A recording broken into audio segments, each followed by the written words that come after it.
यह डिक्टेशन 80 शब्द प्रति मिनट की होगी। अगर अच्छी लगे तो हमारे यूट्यूब चैनल को सब्सक्राइब अवश्य करें। Ready start. अध्यक्ष महोदय, प्रारंभ में केंद्रीय मंत्रिमंडल में कुछ भी मतभेद रहा हो, परंतु यह खुशी की बात है कि उसने शिक्षा के मामले में एक राष्ट्रीय नीति स्वीकार कर ली है। विराम। भले ही शिक्षा को संविधान की समवर्ती सूची में न रखा गया हो और इसके संबंध में निर्णय करने का एकमात्र अधिकार राज्यों को दिया गया हो, परंतु केंद्र द्वारा इस विषय में एक राष्ट्रीय नीति का स्वीकार किया जाना इस बात का सबूत है कि अधिकारों के झमेले में न पढ़कर शिक्षा के राष्ट्रीय महत्व को अब स्वीकार कर लिया गया है। विराम। वैसे इसमें कोई शक भी नहीं कि राष्ट्र के समुचित विकास एवं निर्माण में शिक्षा का जो स्थान है, उसकी दृष्टि से उस विषय में एक राष्ट्रीय नीति अपनाकर देर से अनुभव किए जा रहे एक अभाव की पूर्ति की गई है। विराम। शिक्षा के क्षेत्र में जो अव्यवस्था और असंतोष चल रहा है, उससे अंत हो जाएगा, यह कहना अभी कठिन है। विराम। अगला अनुच्छेद। यह सत्य है कि नीति संबंधी जो योजना केंद्रीय शिक्षा मंत्रालय ने बनाई वह कोठारी आयोग की सिफारिशों तथा उस पर संसदीय समिति के निर्णयों पर सर्वाधिक आधारित है। विराम। यह भी सही है कि इस संबंध में राज्यों से भी परामर्श लिया गया है। विराम। परंतु इस बात की कोई गारंटी नहीं है कि संसद द्वारा उसे स्वीकार कर लेने के बाद भी उस पर अमल शुरू हो जाएगा। विराम। यह बात राज्यों पर आधारित है और यह किसी से छुपा नहीं कि कुछ राज्य सरकारों का शिक्षा के विभिन्न मुद्दों पर कुछ न कुछ मतभेद हमेशा रहा है। विराम।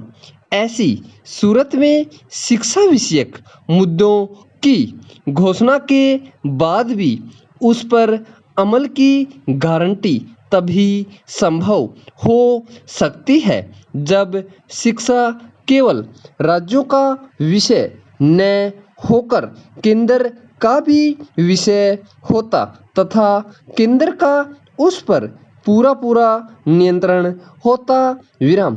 मेरे विचार में इसके लिए अगर आवश्यकता पड़े तो संविधान में परिवर्तन करना चाहिए ताकि शिक्षा के साथ और अधिक खिलवाड़ न हो सके। विराम। अब तो संसद सदस्यों को विभिन्न दलों की संसदीय समिति का बल भी प्राप्त है।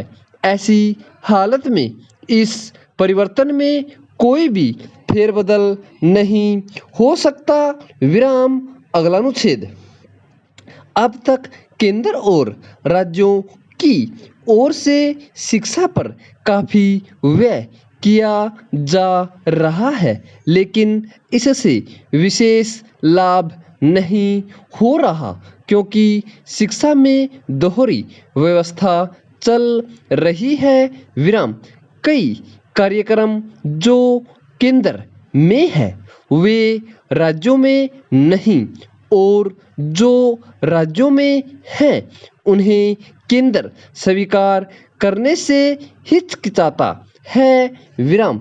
ऐसी दिशा में शिक्षा के संबंध में कोई राष्ट्रीय नीति स्वीकार करना निहायत जरूरी है।